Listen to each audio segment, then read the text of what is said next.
oheň pro tebe.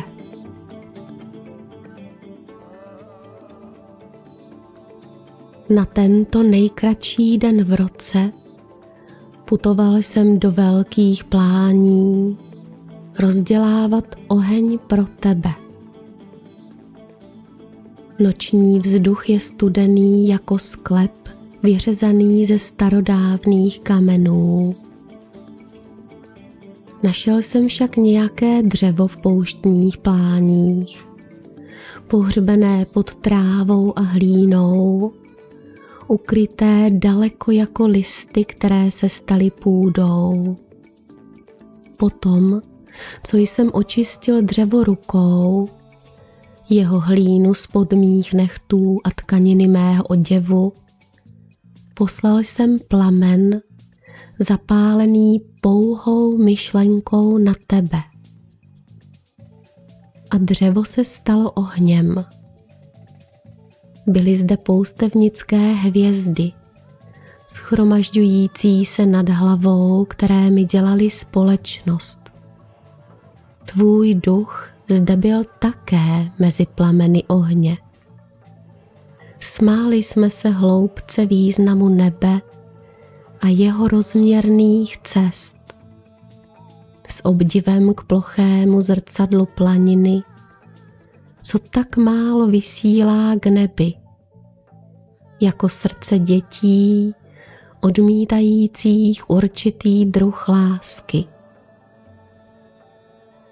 Hrával jsi s duchy, když jsi byl mladý v těchto pláních. Neznal jsi tehdy jejich jména.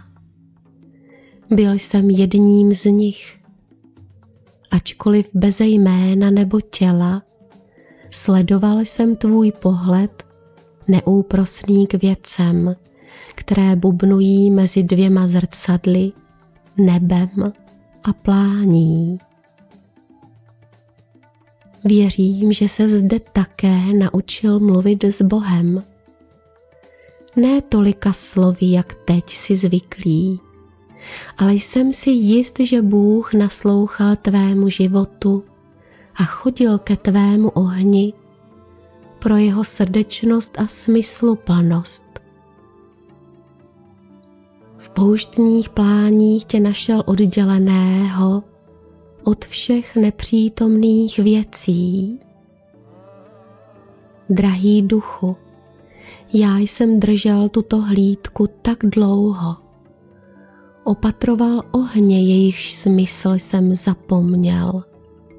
Jeden byl, myslím, srdečný, druhý byl snad světelný a snad nejsilnější z nich byl nadějný.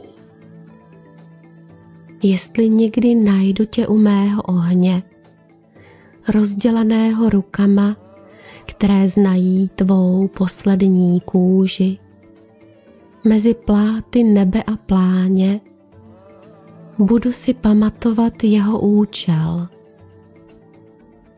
V neúrodných pláních, které byly dlouho opuštěny rukou člověka, vzpomenu si. V nejhlubším oku tvém vzpomenu si. V nejdelší noci tvé vzpomenu si. Na tento nejkratší den v roce putoval jsem do velkých plání rozdělávat oheň pro tebe.